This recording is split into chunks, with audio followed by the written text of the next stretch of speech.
collectors and action figure fans, it's the one and only Optibotimus coming to you with another video review. And on today's episode, we're going to be taking a look at the new Hot Toys MMS 352 of the Terminator Genisys Endoskeleton. Now, very few characters are as iconic looking as the T-800 Endoskeleton. I mean, Arnold Schwarzenegger is very iconic in the role, but this look really does bring home that connection to the character. And we got to see it again in Terminator Genisys. But there were some noticeable aesthetic changes that they did to it from how the T-800 Endoskeleton originally looked. And that has kind of created some controversy. Obviously, we'll get into all that later on. For the package, though, you got a really cool image of the endoskeleton with his eyes lit up. I love it. Got it kind of like a little fiery background there. It says Terminator Genisys. The side here, again, it says Terminator.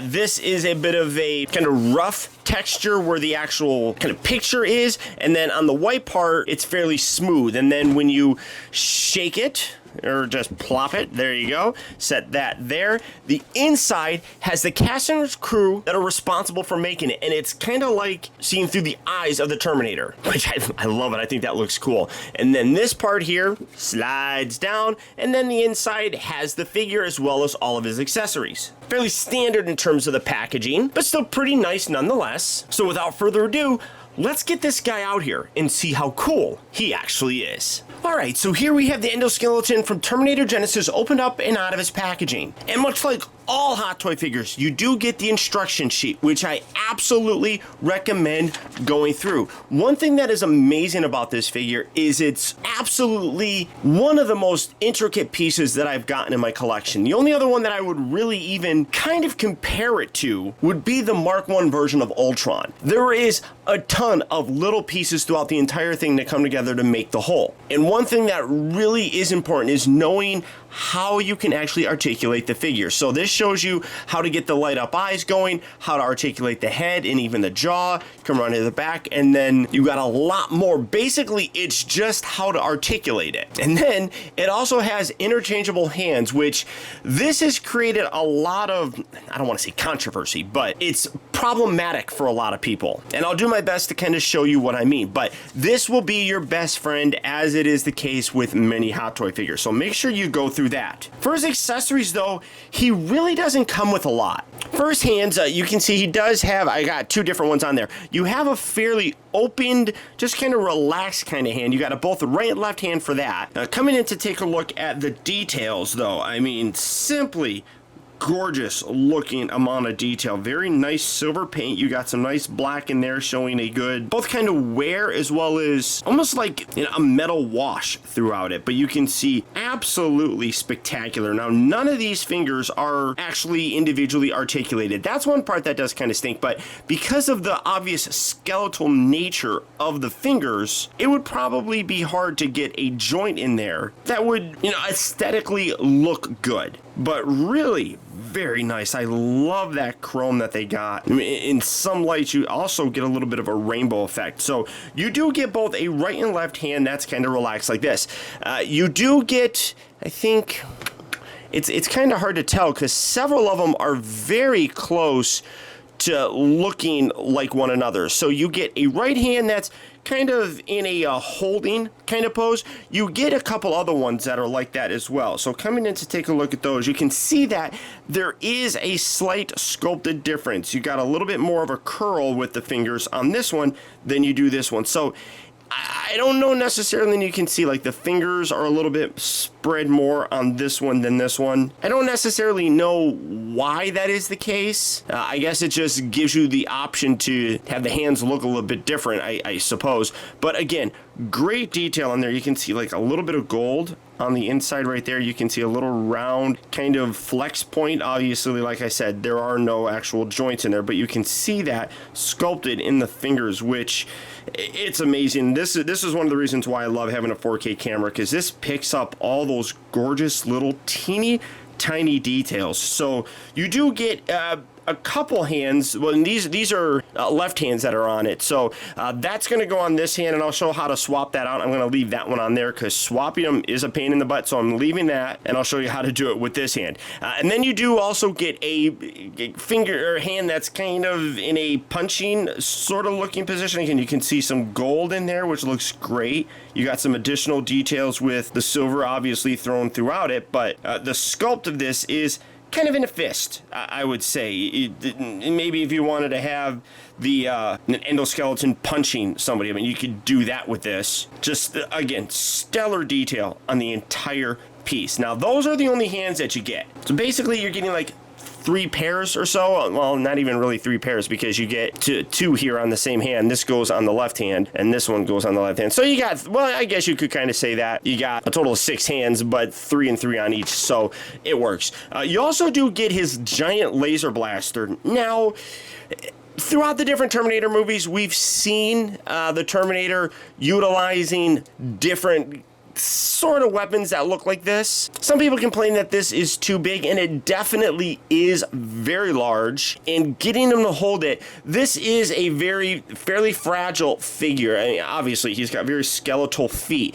So it is a balancing act getting him to stand. And when you put this on there, you're going to have it like that. It's going to make him very top heavy. So without question is very big, but I think it fits with the history of the T-800 that we've seen in terms of the endoskeleton. And this really does look great. You have a lot of battle marks coming in, so you can see that. A lot of battle marks on the whole piece. You can see some scorch marks throughout there. You got a lot of dings throughout the entire thing. I mean, coming in a little bit more so you can see all those little ding marks and everything, all those different scorch patterns. You come to the barrel section, and you can see little red bits going through here, and then a really gorgeous bluish paint that sort of looks like it's superheated, I guess. It's really gorgeous looking there. And then you come to the barrel, you can see a lot of wear throughout that. Obviously, I mean, and on the other side, it's the exact same. So this is,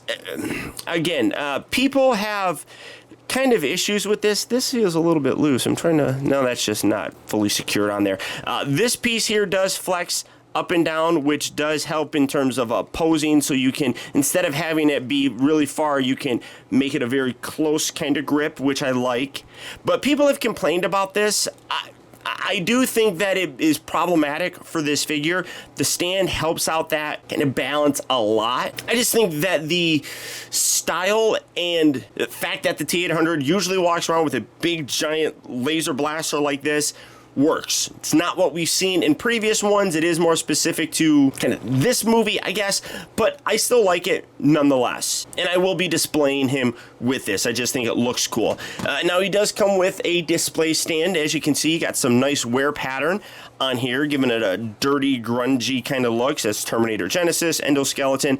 The thing that does kind of stink, though, is you got these little light bits right here. That doesn't have an actual battery compartment. There are no, you can see right here, the switch has been removed. The guts for the electronics have been taken out of it. Now, that's a little bit unfortunate because most of the other Terminator figures that we've gotten have had those light features in there. And I think with the cool shiny nature of the armor, having some lights go up would have been cool, especially in terms of the reflective nature of the suit. It would have looked cool to have some lights bouncing off of them. So that is very unfortunate. Now, you do have the adjustable cradle right here that goes up and down, all that kind of stuff. And because, like I said, he is very fragile, this does come in very handy in stabilizing him, especially if you want to do some more dynamic action poses with kind of spreading out the legs and things of that nature. Just getting him to stand on his own is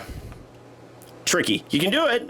As you can see, it is possible. Now, obviously, if you put this in his hand, it's going to be a lot more difficult. And that would probably be the case with any Hot Toy figure, just because this is a fairly large weapon that's going to be hanging out in the front. So it's going to shift the balance. But as it is, for his accessories, that's it. That's all you get. It is very light on the accessories, but I'm fairly pleased with what you do get. I don't necessarily know what you could have included with this particular version of the T-800, obviously from this film, to round things out. So I'm content with what he comes with. Now, coming in, let's take a closer look at the figure. What I want to talk about primarily right now is that there were changes that were done to this version from the original look of the T-800. And a lot of people noticed those changes right away, and you're probably already seen some yourself. And a fair amount of fans out there really didn't like the changes because it does kind of play with that iconic look. But the conceptual 3D artist, Vitaly Bulgarov, hopefully I'm saying that name right, was tasked with basically updating the look for the Endo. Specifically, he wanted to update the T-800's mechanical design to make it more in line with today's manufacturing technologies. They wanted the T-800 to look as if it was created from today's world. Whereas back in 1984, when the original one was done, they basically used preconceived notions of how the future would look. And now, obviously, us being in the future, they wanted to update the Endo to kind of reflect that. And a lot of people don't like that, but Bulgarov really wanted to respectfully preserve very key areas of the iconic Stan Winston design. Taking a look at the skull, this was kind of the anchor point, he says. It's very iconic to the look, and he didn't really want to change very much on this at all. But what he did want to do was refine the internal skeletal parts and how they would affect the outer fleshy areas. That suggested slightly more round bone-like reshaping of several parts on him that, previously had a bit of a harsh mechanical sort of look. It was very subtle, so you could still preserve that overall appearance, but it was just basically a refining process. He goes on to really talk about how his overall philosophy was basically to not make changes for the sake of making it look different, but mostly just to modernize it. One other thing that he really wanted to do was really make sure that the proportions of this were in line with the overall body of how Arnold Schwarzenegger looked theoretically on the outside of this. And that did dictate some overall changes as well. But you can see amazing amount of detail through this entire piece. Very nice chrome. You got some gorgeous wear marks. I know it's very reflective and my lights make it difficult to see things. I'm sure you can see enough of it, but I mean, it really does. I mean, you look at like the chest, and this is an area that was redesigned, but it makes sense based on what he essentially says. One other aspect that people have talked about are these black bits. Now, in the movie, sometimes it looks a little bit more reflective. You don't necessarily see it. I mean, it's kind of blended in with a lot of black areas, but the actual design was giving these little shoulder sections a black look. I have seen some people that have customized it and chromed it out. That doesn't look bad, but the actual design is accurate to having this. So it is a little bit strange looking. I'm kind of over it. It's not as bad as I thought it would be. But I mean, look at all, when you look in there, look at, if it focuses, look at all the details in there. You lift things up, you move things around, and that does lift a little bit. You can see all those parts in there. It isn't made out of metal. It is made out of plastic, and he is fairly light, but it still is a gorgeous piece. Now, while I have it zoomed in, I do want to show off the light up feature. So you got this back section that does remove just like so. You have the switch here on the back. It's actually just a button. You push that, and I don't want to ruin it, but you push the button and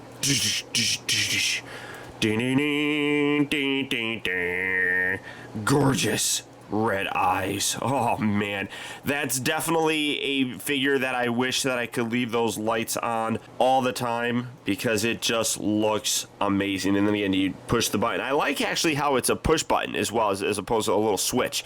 So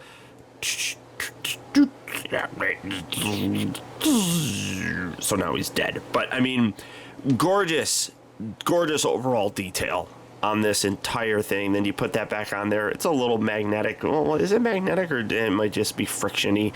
So you get that in there. I mean, just overall, great paint variation throughout it. A nice subtle tone change throughout several different parts. It gives it a kind of worn look. I mean, great different coloration in some of the joints and things. Just battle worn. And just, I mean, and then you look down here. I mean, you can see some different tones in the actual feet. Hopefully that comes across. I know it is very bright, and it does have a little bit of a hard look on it. So I do apologize, but rest assured, this is a simply gorgeous looking piece that I know Hot Toys has made, or have made T800s in the past. I never was able to get them. This is absolutely terrific, and I am so thrilled to have this. Now, I want to make sure that I show you how to swap out the hands, because that's probably the most problematic part about this figure. But first, I do want to go over his articulation. So in terms of the head, you can see that I do rotate it fairly decently. It goes a pretty good range. They say about 30 degrees left and right. You do want to be careful about the wires that are on here, though, so don't overdo it, but that's a pretty decent range of motion. It also can look up and down. It is on, again, a ball joint, so you can get it looking up about that far, and then you can get it looking down a pretty decent amount. It also goes side to side, but you do want to be careful. It is about a 30-degree sort of bend, so about like that or so. Come down to the arms themselves. They will go out, it says 80 degrees, except that looks like it's about 90 degrees to me. Kind of strange.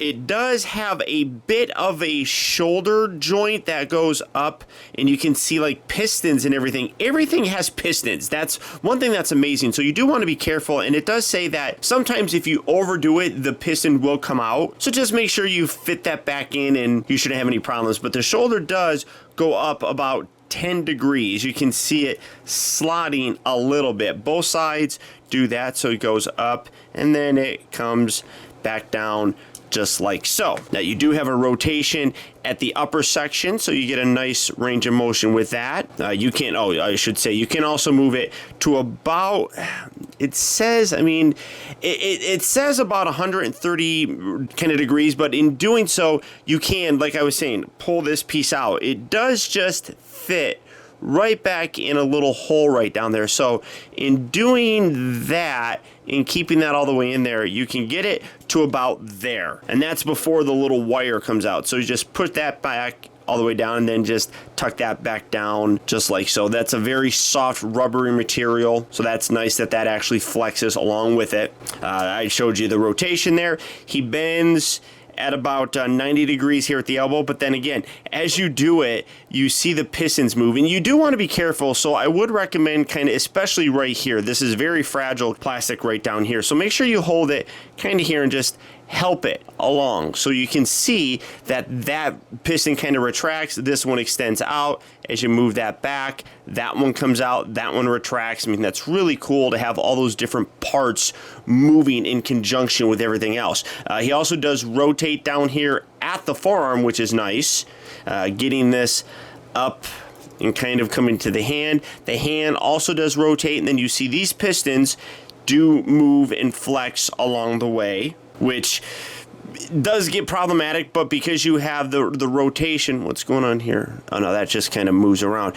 Because you have the rotation of this, you can then rotate that. So it really does kind of function like an actual arm would. So you got that rotation there, and then at that point, it stops, and then you rotate the rest. So it's kind of like you're going like that. So it's almost like they've recreated how an actual body moves, which is amazing. You come down to the waist area. It does say that it has about a 35, oh, see, you pop that out, but that's perfectly okay. It's designed for that, but you get a 30-degree range of motion before things start popping out. So when you get that happening, just take this, kind of feed that right back up underneath there, lift that all the way up, and then pop that little ball joint right back down there. So again, you can rotate that about 35 degrees. It also does move forward about 35 degrees, so about there. Also moves back about 35 degrees. This is a fairly flexible piece, so you do get some nice added articulation with it. But again, you want to watch out for these little pistons. But if they do pop out, you can put them right back in. You come down to the hips. These are on a bit of a ball joint, so you can see you get a little bit of a rotation there. They move forward really nice and far, about 90 degrees as well. And then again, you got those pistons that move forward and back. So like you see this, just sliding in and out. You got the other piston here in the back moving. All these little bits that just flex and move. It's so cool. Now it only moves a little bit out. That's about as far out as it goes. I mean, you can see it goes in fairly decently, but that's about it. He also does have about 90-degree bend here at the knee. And then again, that piston right here flexes forward and back as you move the knee. I mean, it's so wicked awesome. You come down to the lower section. You do have a rotation right below the knee as well. The ankles themselves can pivot, it says about 20 degrees. And then you come again to the back and you have those little pistons that move forward and back, and they kind of just flex back and forth, but you have that. You have a little bit of forward and back as well. And then they actually put toes in them. So the little front toes, so like the big toe, and then the middle, and then the third toe, that's all connected at one spot. And then you have another toe section that flexes with the little pinky toe, and then I guess like the little ring finger toe, I guess that's what you would call it. I don't know. So lots of articulation in it. You do want to be careful as you're doing it, because there are a lot of little tiny parts on it, but you can get a nice range of motion with this guy that I honestly didn't expect in something this spindly, I guess, but they did a great job. And I love, like I was saying, how the arm really does rotate almost as if it's a real arm. A lot of the different sort of motions and stuff that you can create with this really do nicely replicate a human motion. And then coming in, and then last but not least, yeah.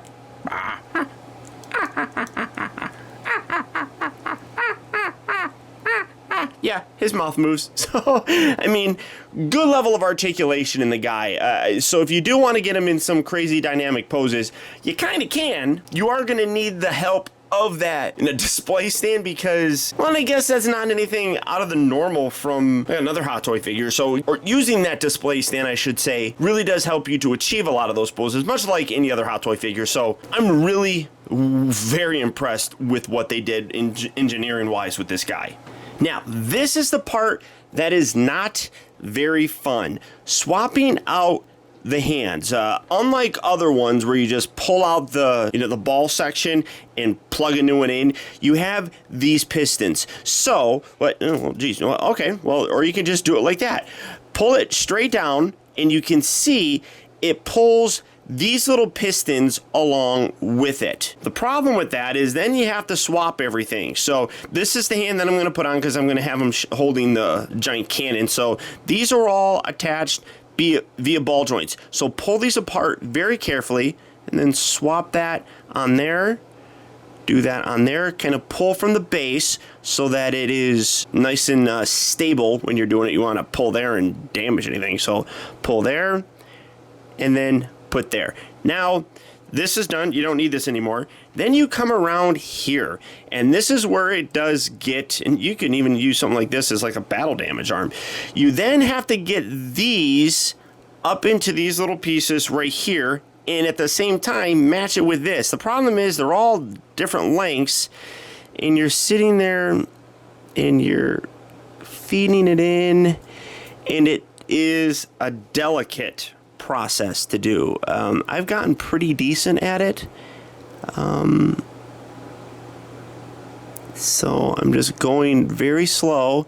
So now I got those two. Oh, I'll pull that one pulled out. And that, yeah, you kind of have to, you kind of have to try to get them all in at roughly the same time, and it's not easy. And again, like I said, you want to try and keep it so that this is going to be slotting into the actual wrist. So I'm trying to do this real time so you guys can see it. Come on. I don't know. Wait. Come on. Yeah, go there, and then kind of, did I move it? Ah, shoot. So I had it close, and then I didn't have it lined up at the wrist proper, so I'll keep that there. It's like a hair too long, and I'm gonna have to speed this up because it's gonna eat a lot of time.